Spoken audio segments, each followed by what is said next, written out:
بسم الله الرحمن الرحيم الحمد لله نحمده ونستعينه ونستغفره ونؤمن به ونتوكل عليه ونعوذ بالله من شرور أنفسنا ومن سيئات أعمالنا من يهده الله ومن يضلل فلا هادي له وأشهد أن لا إله إلا الله وحده لا شريك له وأشهد أن سيدنا ونبينا وحبيبنا وشفيعنا ومولانا محمدا عبده ورسوله صلى الله تعالى عليه وعلى آله وأصحابه وبارك وسلم تسليما كثيرا كثيرا أما بعد فأعوذ بالله من الشيطان الرجيم بسم الله الرحمن الرحيم فليحذر الذين يخالفون عن أمره أن تصيبهم فتنة أو يصيبهم عذاب أليم وقال رسول الله صلى الله عليه وسلم إياك والمعصية فإن بالمعصية حل سخط الله أو كما قال عليه الصلاة والسلام۔ بزرگان محترم اور پیارے بھائیوں، ہم سب اللہ تعالیٰ کے بندے ہیں، اس کی مخلوق ہیں۔ اللہ تعالیٰ ہمارے خالق ہیں، مالک ہیں، حاکم ہیں۔ اس لیے ہم سب کو ہر حال میں اللہ تعالیٰ کی بات ماننا چاہیے، ان کے احکام کو دل و جان سے تسلیم کرنا چاہیے، اس پر عمل کرنا چاہیے۔ جو شخص دل و جان سے اللہ پاک کی باتوں کو مانتا ہے، جو شخص دل و جان سے شریعت پر عمل کرتا ہے، ایسے شخص کو مومن کہا جاتا ہے، اور اس کے لیے طرح طرح کی بشارتیں ہیں، خوشخبریاں ہیں، انعامات ہیں، دنیا میں بھی، قبر میں بھی، اور قبر سے اٹھنے کے بعد۔ اور جو کوئی رہتا ہے اللہ کی زمین پر، کھاتا ہے اللہ کا دیا ہوا، اور اللہ کی دی ہوئی باڈی کو یوز کرتا ہے، استعمال کرتا ہے، پھر اللہ کے قوانین کو نہیں مانتا، اللہ کے احکام کو نہیں مانتا، نافرمانی کرتا ہے، گناہ کرتا ہے، تو پھر اللہ تعالیٰ کی طرف سے پکڑ آتی ہے، سزائیں ہیں، بلائیں ہیں، بیماریاں ہیں، عذاب ہیں۔ اب وہ جب کوئی نافرمانی کرتا ہے تو اللہ کا دو نظام ہے، کبھی تو اللہ تعالیٰ ڈھیل دیتے ہیں۔ فرعون کے بارے میں پڑھا کہ اس نے بغاوت کی، اللہ سے باقاعدہ خدائی کا دعویٰ کیا، اس کے باوجود اللہ نے اتنی ڈھیل دے رکھی تھی کہ کئی سو سال تک اس نے ایسی مزے کی زندگی گزاری کہ اس کے سر میں درد بھی نہیں ہوا، مگر جب خدا کی پکڑ آ گئی تو اس کے مال پر بھی پکڑ آئی، اس کی جان پر بھی پکڑ آئی۔ یوں لکھا ہے کہ اس کے روپے پیسے، سونے چاندی جہاں جہاں رکھے تھے سب پتھر کی شکل میں بدل گئے، سب کے سب پتھر ہو گئے، اور اس کی جان پر جو پکڑ آئی وہ تو مشہور ہے کہ ڈبا دیا گیا۔ اسی طرح میرے بھائیوں، جب کوئی اللہ کی نافرمانی کرتا ہے، قانون کو توڑتا ہے، تو کبھی تو اللہ ڈھیل دیتے ہیں اور کبھی پکڑ فرماتے ہیں، یوں فوری پکڑ، جیسے آپ نے ٹیوب لائٹ کی بٹن دبایا اور لائٹ آئی، ایسی کبھی کبھی اللہ تعالیٰ نافرمانوں کی، گستاخوں کی جو پکڑ فرماتے ہیں وہ فوری پکڑ اسی دنیا میں دکھا دیں۔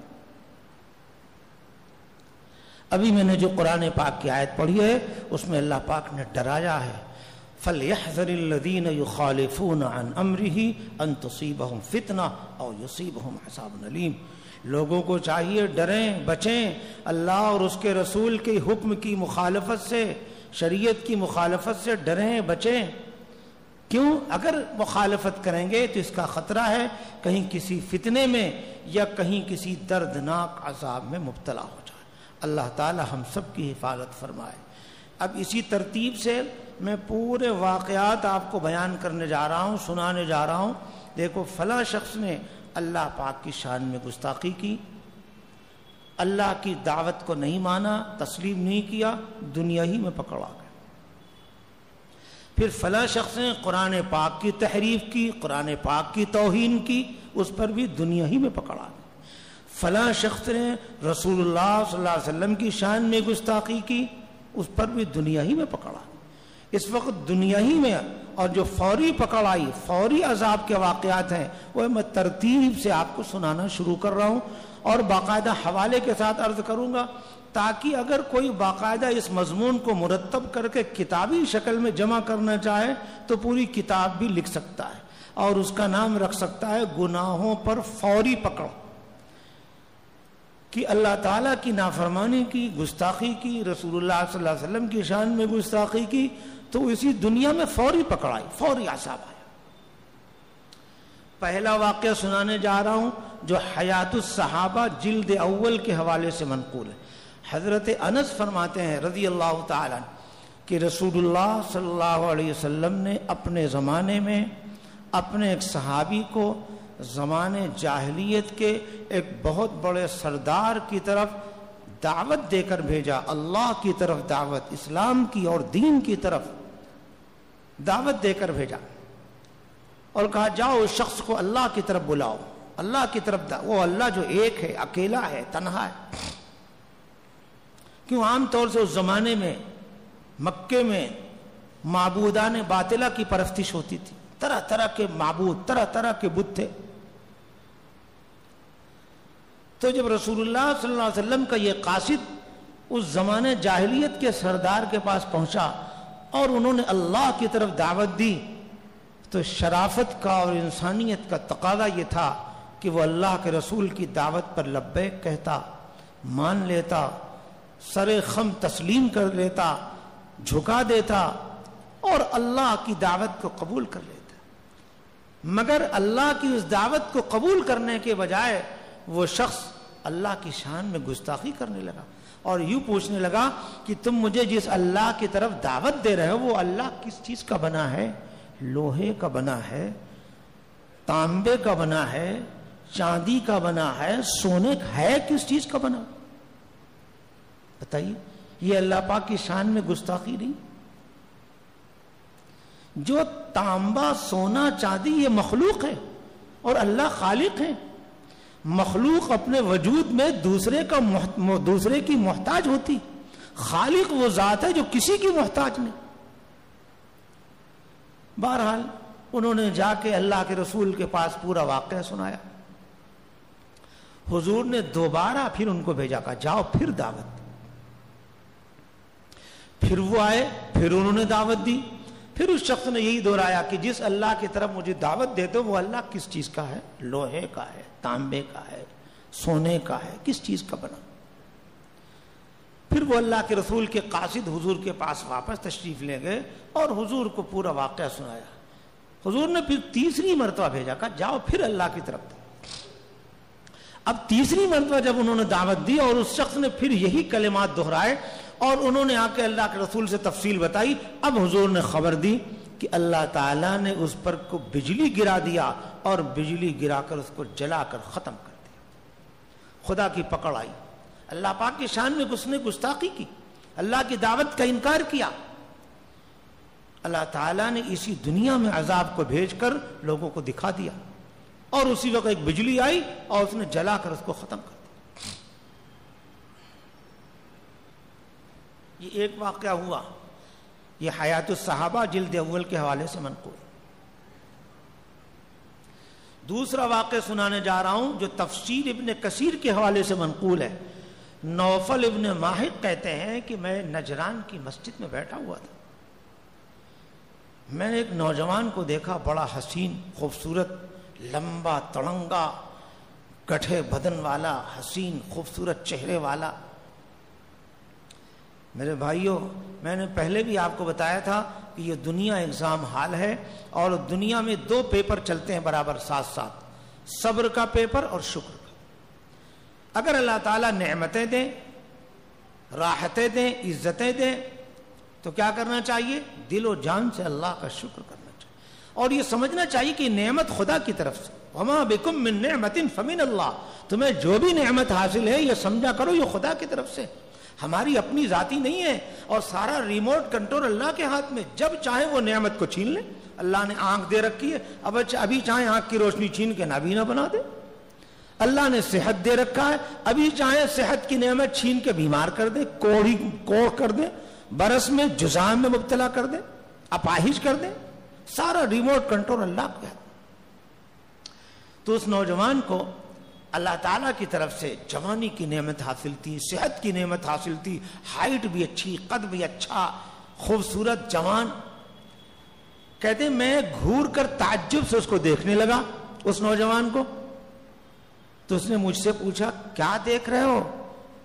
تو یہ کہتے ہیں میں نے اس سے کہا میں تمہارے حسن کو، خوبصورتی کو، جوانی کو دیکھ کے تعجب کر رہا ہوں۔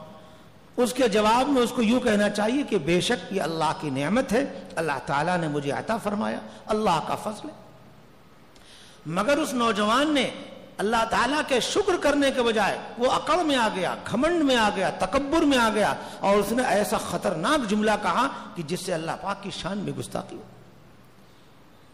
شکر کے بجائے وہ کہنے لگا کہ تم کو میرے اوپر کیا تعجب ہو رہا ہے؟ میں تو ایسا ہوں کہ میرے اوپر خود اللہ تعالیٰ تعجب کر رہے ہیں، نعوذ باللہ من ذالک۔ اس نے اللہ تعالیٰ کی شان میں گستاخی کر دی۔ دیکھو، عدل و انصاف فقط حشر پہ موقوف نہیں، زندگی خود بھی گناہوں کی سزا دیتی ہے، کبھی کبھی خدا کی طرف سے یوں فوری پکڑ آتی ہے، ادھر گناہ کیا ادھر عذاب۔ یوں لکھا ہے تفسیر ابن کثیر میں جا کے دیکھ لو، باقاعدہ واقعہ لکھا ہے کہ جیسی اس نوجوان کی زبان سے یہ اللہ پاک کی شان میں گستاخی کا جملہ نکلا ہے، اسی وقت خدا کی پکڑ آ گئی۔ کہاں تو ہائٹ بہت اچھی تھی، قد بہت اچھا تھا، اچانک کھلی آنکھوں لوگوں نے دیکھا اب اس کی ہائٹ کم ہونے لگی، اس کا قد گھٹنے لگا، وہ چھوٹا ہونے لگا، چھوٹا گھٹ رہا، ہوتے ہوتے اتنا چھوٹا ہو گیا کہ اس کا ایک رشتہ دار آیا اور یوں اپنی آستین میں ڈال کے اسے لے کے چلا۔ کبھی کبھی خدا کی طرف سے گناہوں پر ایسی پکڑ آتی۔ یہ میں نے اس وقت آپ کو 2 واقعہ سنایا اللہ پاک کی شان میں گستاخی۔ اب آپ کو 2 واقعہ سنانے جا رہا ہوں قرآن پاک کی شان میں گستاخی اور تحریف اور توہین کا۔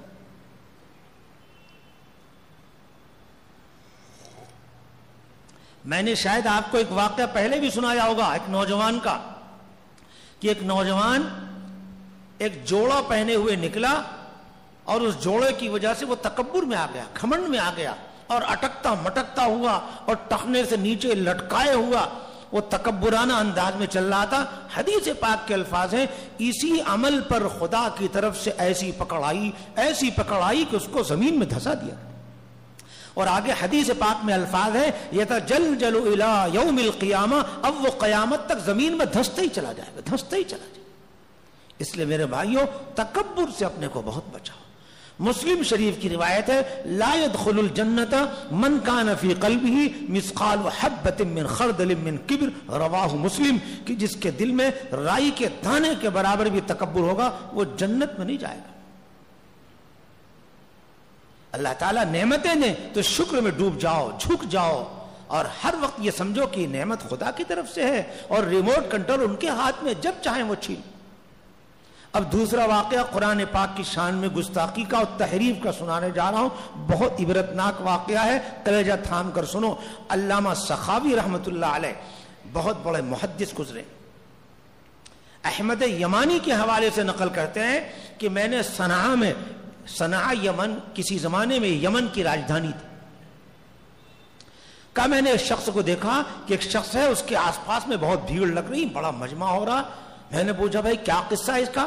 کہا یہ وہ شخص تھا جو قرآن پاک بہت اچھا پڑھنا جانتا تھا، مگر قرآن پاک کی ایک آیت ان اللہ وملائکتہ یصلون علی النبی، اس آیت کو پڑھتے ہوئے اس نے قرآن پاک کی آیت کو بدل ڈالا اور یصلون علی النبی کے بجائے یوں پڑھا یصلون علی علی النبی۔ اس کا مطلب یہ ہوتا ہے کہ اللہ اور اس کے فرشتے رحمت بھیجتے حضرت علی پر جو نبی ہے، گویا اس نے رسول اللہ صلی اللہ علیہ وسلم کی رسالت کا انکار کیا اور حضرت علی کے لیے رسالت کا اقرار کر رہا، قرآن پاک میں تحریف کیا اس نے۔ کب جیسی اس کی زبان سے یہ لفظ نکلا ہے، خدا کی ایسی فوری پکڑ آئی کہ وہ یہ لفظ کے نکالنے کے بعد ہی گنگا ہو گیا، اللہ نے بولنے کی طاقت چھینی اور آگے برس کی بیماری میں مبتلا ہو گیا، اور آگے لکھا کوہ کی بیماری میں مبتلا ہو گیا، اور آگے لکھا اندھا بھی ہو گیا، اور آگے لکھا ہے کہ وہ شخص اپاہج بھی ہو گیا۔ فضائل اعمال میں یہ واقعہ لکھا ہو، کھول کر دیکھ۔ پھر حضرت انس کے حوالے سے ایک دوسرا واقعہ منقول ہے کہ رسول اللہ صلی اللہ علیہ وسلم کے زمانے میں ایک شخص تھا، وہ قرآن پاک کو لکھنا بھی جانتا تھا، مگر جب لکھتا تو لکھنے میں وہ تحریف کر دیتا۔ مثلا اس سے کہا جاتا لکھو سمیعا تو لکھتا سمیعا حکیما یا سمیعا علیما، پھر اس سے کہا جاتا لکھو سمیعا علیما تو لکھتا سمیعا بصیرا، یعنی جیسا لکھنے کو کہا جاتا اور جیسا قرآن پاک میں موجود ہوتا یہ اس کے خلاف لکھتا۔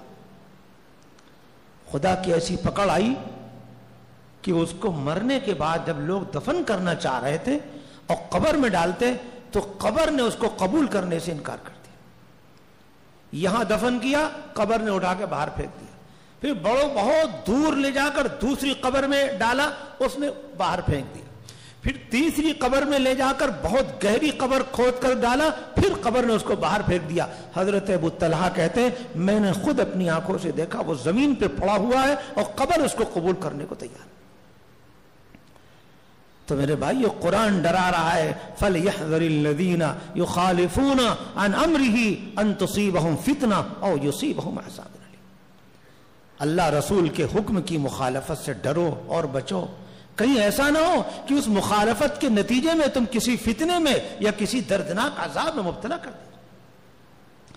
اب آگے رسول اللہ صلی اللہ علیہ وسلم کی شان میں گستاخی کا دو واقعہ سنا کے میں بات ختم کر رہا ہوں۔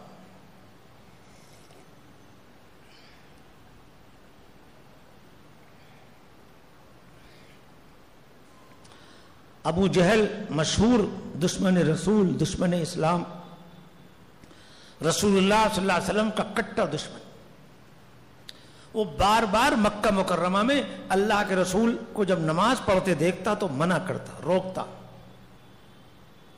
ایک مرتبہ رسول اللہ صلی اللہ علیہ وسلم نماز پڑھ رہے تھے تو اس نے آ کر دھمکی دی، کہا میں نے آپ کو بار بار منع کیا، آپ مانتے نہیں؟ حضور نے جھڑک دیا۔ اس کے جواب میں کہنے لگا دیکھو مکے میں بہت بڑی پبلک میرے ساتھ ہے، بہت بڑی جمعیت میرے ساتھ ہے، اگر آئندہ میں نے آپ کو یوں نماز پڑھتے دیکھا تو نعوذ باللہ میں آپ کی گردن پر پاؤں رکھ دوں گا، نعوذ باللہ من ذالک۔ پھر ایک مرتبہ ایسا ہوا کہ رسول اللہ صلی اللہ علیہ وسلم نماز پڑھ رہے تھے اور وہ اسی ناپاک ارادے سے آگے بڑھا۔ دیکھو کبھی تو اللہ ڈھیل دیتے ہیں، ابھی تک اللہ نے ڈھیل دے رکھی تھی، اب وہ نالائق نبی اس ناپاک ارادے سے آگے بڑھا ہے، خدا کی فوری پکڑو۔ اما پارا کھولو، سورہ اقرا پڑھو، ارأیت الذی ینہی عبدا اذا صلی، کیا آپ نے دیکھا اس شخص کو جو اللہ کے ایک بندے کو نماز پڑھنے سے روکتا ہے؟ اس آیت کی تفسیر پڑھو۔ رسول اللہ صلی اللہ علیہ وسلم نماز پڑھ رہے تھے اور آپ کے گردن پر پاؤں رکھنے کی نیت سے اور آپ پر حملے کی نیت سے وہ آگے بڑھا، مگر جیسی آگے بڑھا پھر اچانک پیچھے ہٹا اور ہٹنے لگا، پیچھے ہٹنے لگا۔ لوگوں نے پوچھا بھائی کیا بات ہے، تم تو حملے کی نیت سے آگے بڑھے تھے پھر اچانک پیچھے ہٹنے لگے؟ اس نے کہا ہاں جیسی میں آگے بڑھا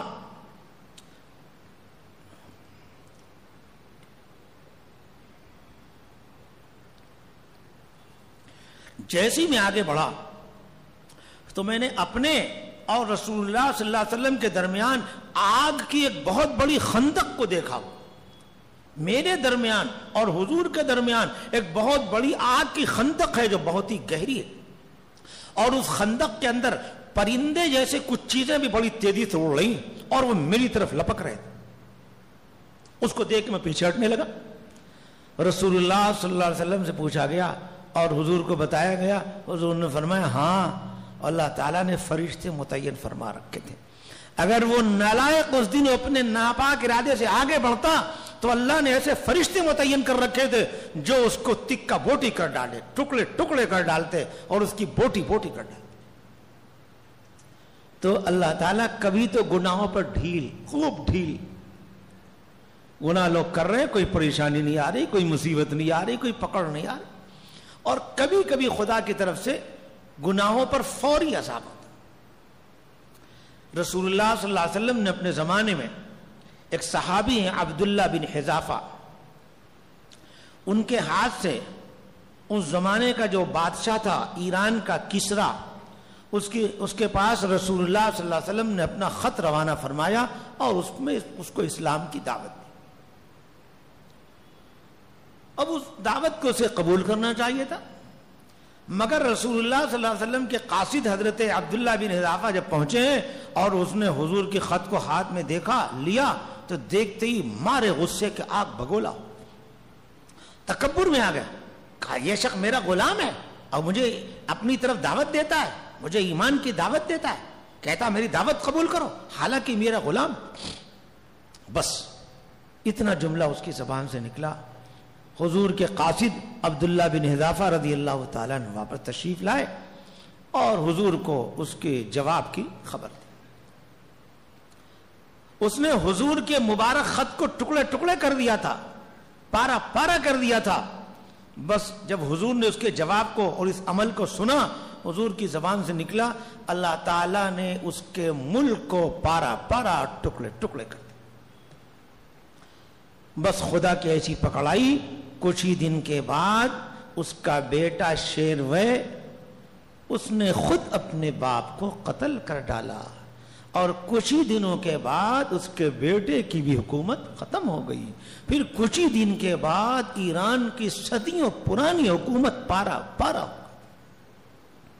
میرے بھائیوں, بہت ڈرنے کی بات ہے. آپ جانتے ہیں باپ بیٹے کے اندر کتنی محبت ہوتی ہے, مگر یہ بھی سوچا کرو یہ محبت خود سے نہیں پیدا ہوئی, اللہ تعالیٰ نے دل میں ڈالا ہے جب وہ محبت ہے, اور وہ جب جس کے دل سے چاہے کھینچ لیں اور نکال لیں.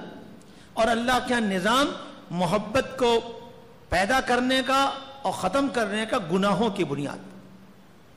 ایک حدیث میں حضور قسم کھا کے فرماتے ہیں والذی نفسی بیدہ ما تواد اثنان فیفرق بینہما الا بذنب یحدثہ احدہما. حضور فرماتے ہیں قسم ہے اس ذات کی جس کے قبضے میں میری جان ہے, دو آدمی آپس میں محبت سے رہتے ہیں, ان میں سے کسی ایک سے کوئی گناہ ہو جاتا ہے, اس گناہ کی نحوست سے اللہ دونوں کے دلوں میں جدائی و تفریق پیدا کرتا ہے. میرے بھائیوں, آج آئے دن واقعات سامنے آ رہے ہیں کہ باپ نے بیٹے پر حملہ کر دیا, بیٹے نے باپ کے ساتھ گستاخی کی, شوہر بیوی کے خلاف ہو گئی, بیوی شوہر کے خلاف ہو گیا, اور بھائی بھائی کے خلاف ہو گیا, پڑوسی پڑوسی کے خلاف ہو گیا. یہ آئے دن واقعات ہوتے ہیں, لیکن ہم اپنے اعمال کا جائزہ نہیں لیتے کہ ہم سے کیا گناہ ہو گیا. میں نے آپ کے سامنے 6 واقعات سنائے. ہمیں عبرت حاصل کرنا چاہیے کہ خدا نہ خواستہ اگر ہم سے کوئی گناہ ہو گیا اور خدا کی پکڑ آ گئی تو ہمارا کیا حال ہو. کبھی کبھی اللہ تعالیٰ دنیا ہی میں پکڑ فرماتے ہیں اور کبھی قبر میں. ابن ابی دنیا بہت بڑے محدث ہیں, وہ کہتے ہیں جو زنا کرتا ہے, چوری کرتا ہے, شراب پیتا ہے, اس کی سزا میں, اس کی قبر میں اللہ تعالیٰ 2 بڑے بڑے سانپ اور 2 بڑے بڑے اژدہے مسلط فرما دیتے ہیں جو برابر اس کو ڈستے رہتے ہیں, کاٹتے رہتے ہیں. امی عائشہ رضی اللہ عنہ روایت کرتی ہیں ویل لأہل المعاصی فی القبور, گنہگاروں کے لیے قبروں میں ہلاکت ہے, تباہی ہے کہ پاؤں کی طرف سے ایک سانپ کاٹتے کاٹتے کمر تک آ جاتا ہے اور سر کی طرف سے ایک سانپ کاٹتے کاٹتے کمر تک آ جاتا ہے. میں نے حدیث پڑھی تھی, اللہ کے رسول فرماتے ہیں ایاک والمعصیہ فإن بالمعصیۃ حل سخط اللہ, کہ لوگوں گناہ سے اپنے کو بچاؤ، گناہ سے ڈرتے رہو، اس لیے کہ جب کوئی شخص گناہ کرتا ہے اس پر اللہ کا غصہ حلال ہو جاتا ہے۔ اب دیکھو آج ہم سے کتنے گناہ ہو رہے ہیں۔ کیا فرض نمازوں کا قضا کرنا گناہ نہیں ہے؟ کیا داڑھیوں کا چھلوانا گناہ نہیں ہے؟ کیا ایک مجھ سے پہلے داڑھی کا کٹانا گناہ نہیں ہے؟ کیا پینٹ پجامہ ٹخنے سے نیچے پہننا گناہ نہیں ہے؟ کیا گانے باجے سننا گناہ نہیں ہے؟ کیا نامحرم عورتوں کو دیکھنا گناہ نہیں ہے؟ میں کون کون سے گناہ بتاؤں؟ میرے بھائیوں آج ہم سینکڑوں گناہ میں مبتلا ہیں اور ڈرتے نہیں، توبہ نہیں کرتے، معافی نہیں مانگتے۔ اس لیے ابھی توبہ کا دروازہ کھلا ہوا ہے، اس چاند سے فائدہ اٹھا لو، ورنہ ایک زمانہ وہ آنے والا ہے کہ کوئی توبہ کرے گا اور اس کی توبہ قبول نہیں کی جائے۔ اب میں آخر میں استغفار اور گناہوں سے معافی کے بارے میں 2-3 حدیثیں سنا کے بات ختم کرتا ہوں۔ اگر آپ کو احساس ہو گیا کہ صاحب ہم گنہگار ہیں، ہمیں توبہ کرنا چاہیے، تو آپ جلدی سے توبہ کر لیں اور اللہ کی رحمت سے مایوس نہ ہوں۔ آپ کتنے بھی گنہگار ہیں، اگر آپ نے سچے دل سے اللہ سے معافی مانگ لی، توبہ کر لیا، تو اللہ آپ کے سب گناہوں کو معاف فرما دیں گے۔ ایک حدیث قدسی یاد آئی، اللہ پاک فرماتے یا ابن آدم لو بلغت ذنوبک عنان السماء ثم استغفرتنی غفرت لک ولا ابالی او کما قال، کہ اے آدم کا بیٹا اگر تجھ سے گناہ ہو گئے اور اتنے گناہ ہو گئے کہ آسمان کی بلندی تک تیرے گناہ پہنچ گئے اور تو نے سچے دل سے مجھ سے معافی مانگ لیا، تو میں تیرے سب گناہوں کو معاف کر دوں گا، میں کچھ بھی پرواہ نہیں کروں گا کہ کون کون سے گناہ ہیں اور کتنے۔ اس لیے میرے بھائیو توبہ کرنے میں دیر نہ کرو۔ آج جسے دیکھو ٹینشن میں ہے، پریشانی میں، رنج میں، غم میں، روزی کی لائن سے پریشان ہے۔ ابو داود کی روایت ہے، حضرت ابن عباس رضی اللہ عنہ روایت کرتے ہیں، رسول اللہ صلی اللہ علیہ وسلم نے ارشاد فرمایا من لزم الاستغفار جعل اللہ له من كل ضيق فرجا ومن كل ضيق مخرجا ومن كل هم فرجا ورزقه من حيث لا يحتسب، کہ جو آدمی استغفار کو لازم پکڑ لے اور بار بار اللہ سے استغفار کرے اور اپنے گناہوں کی معافی مانگے، اللہ ہر تنگی سے نکلنے کا راستہ پیدا کر دیں گے، اس کے رنج کو دور فرما دیں گے، غم کو دور فرما دیں گے، اس کے گھٹن کو دور فرما دیں گے۔ اور روزی کے معاملے میں پریشان مت ہو، استغفار کو لازم پکڑ لو، سچے دل سے استغفار کرو اور بار بار استغفار کرو۔ اللہ کے رسول وعدہ فرماتے ہیں جو استغفار کو کثرت سے کرے گا، بار بار کرے گا، اس کی برکت یہ ظاہر ہوگی، اللہ تعالیٰ روزی اسے ایسی جگہ سے عطا فرما دیں گے جہاں سے اس نے تصور بھی نہیں کیا ہوگا، خیال بھی نہیں کیا ہوگا کہ یہاں سے بھی روزی آ سکتی۔ مگر میرے بھائیوں سچے دل سے، بعض لوگ یوں نامحرم لڑکیوں کو دیکھے جا رہے ہیں اور استغفر اللہ پڑھتے جا رہے ہیں۔ میرے بھائیوں یہ تو استغفار کا مذاق اڑانا ہے۔ آدمی جو گناہ کر رہا ہے پہلے اس گناہ کو چھوڑے اور دل سے اس پر شرمندہ ہو، اب اس شرمندگی کے اظہار کے لیے اللہ تعالیٰ سے معافی مانگے کہ اللہ مجھ سے غلطی ہو گئی۔ آپ نے نامحرم عورتوں کو دیکھنے سے منع فرمایا، دیکھنا قرآن پاک میں اللہ فرماتے ہیں قل للمؤمنین یغضوا من ابصارہم، آپ مومنین سے کہہ دیجئے کہ نگاہوں کو نیچی رکھیں۔ ایک حدیث میں فرمایا من نظر منکم الی محاسن امرأۃ اجنبیۃ عن شہوۃ صب فی عینیہ الآنق یوم القیامہ، اگر کسی نے کسی نامحرم عورت کو ایک نگاہ بھی شہوت سے اور حرام نظر دیکھا تو اس کی ایک نگاہ پر قیامت کے دن اس کی اسی آنکھ میں کانچ کو پگھلا پگھلا کر داخل کیا جائے۔ ایک روایت میں لعن اللہ الناظر والمنظور الیہ، جو حرام کو دیکھتا ہے اس پر بھی خدا کی لعنت اور جو دیکھنے کا موقع فراہم کرتا ہے اس پر بھی خدا۔ آج دیکھ لو ہم میں سے اکثر گھروں میں آج موبائل کی لائن سے اور ٹی وی کی لائن سے اتنی حرام نظریں دیکھی جا رہی ہیں کہ ہمارا گھر وہ لعنت اترتے اترتے لعنت ہاؤس بن گیا۔ کیوں؟ دو آدمی نے دیکھا، دو نے دکھوایا، 4 لعنت نازل ہوئی، 4 نے دیکھا، 4 نے دکھوایا، 8 لعنتیں نازل ہوئی۔ آج تو گھنٹوں گھنٹوں گھروں میں اور موبائل کے راستے سے اور ٹی وی کے راستے سے حرام چیزیں دیکھ رہے دکھا رہے، دیکھ رہے دکھا رہے، اس کی وجہ سے آج ہمارے گھر لعنت ہاؤس بنتے جائیں۔ اس کے نتیجے میں اکثر گھروں میں آپس میں نفاق، شقاق، اختلاف، انتشار، لڑائی، مارا مارے تک کی نوبت آ گئی۔ میں ایک جگہ بیٹھا تھا آندرا میں، خبر آئی کہ فلاں جگہ پر ایک مرد اپنی بیوی سے بیزار ہو کر اس نے پھندہ ہی لگا لیا، خودکشی کر۔ آج ایسی آپس میں لڑائی ہے، کیوں؟ گھروں میں گناہ ہو رہے ہیں اور بہت گناہ ہو رہے ہیں۔ اس لیے میرے بھائیوں آنکھیں کھولو، کبھی کبھی گناہوں پر اللہ کی طرف سے فوری پکڑ آ جاتی ہے، اور اگر فوری پکڑ نہیں آئی اور بغیر توبہ کے مر گئے تو قبر میں عذاب آئے گا، قبر میں طرح طرح کے عذاب آئیں گے، اور قبر کا عذاب کوئی برداشت نہیں کر سکتا۔ رسول اللہ صلی اللہ علیہ وسلم ایک حدیث میں فرماتے ہیں ما رأیت منظرا قط الا والقبر افزع من، حضور فرماتے ہیں قبر سے زیادہ ڈراؤنا اور گھبرا دینے والا منظر میں نے نہیں دیکھا۔ آج ہمارے کتنے بھائی فجر کی نمازیں قضا کر، فضائل اعمال میں لکھا جو ایک وقت کی نماز کو جان بوجھ کر قضا کر دیتا ہے جہنم کے دروازے پر اس کا نام لکھ دیا جاتا ہے۔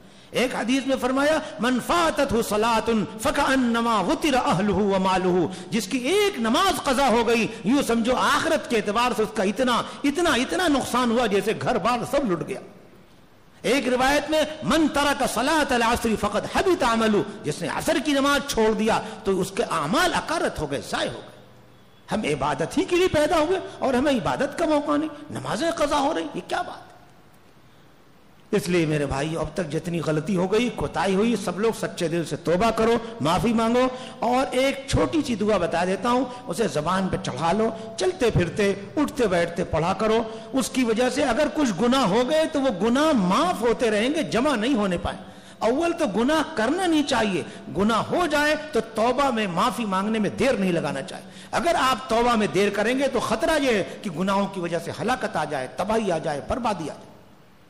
وہ چھوٹی سی دعا بتا دیتا ہوں، سب لوگ یاد کر لو، پڑھو اللہم اغفر لی وللمؤمنین والمؤمنات، بس یہ چھوٹی سی دعا، یہ اتنی پاورفل دعا ہے، اس کے بارے میں لکھا ہے اگر کوئی آدمی صرف 27 مرتبہ روزانہ اس کو پڑھنے کا معمول بنا لے تو ان وی آئی پی اور مخصوص اور مقرب لوگوں میں اس کا شمار ہو جائے گا جن کی دعائیں قبول ہوتی ہیں اور جن کے طفیل میں زمین والوں کو روزی دی جاتی ہے۔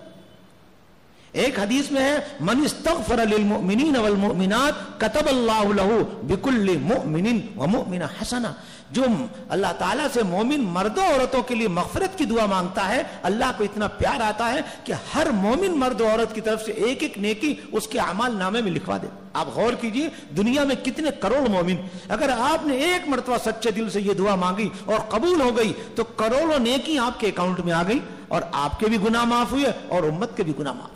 اس لیے اصل تو گناہ کرنا نہیں چاہیے، اور گناہ ہو جائے تو استغفار میں معافی مانگنے میں دیر نہیں لگانا چاہیے۔ وہ دعا کیا ہے؟ پڑھو اللہم اغفر لی وللمؤمنین والمؤمنات۔ اللہ تعالی ہم سب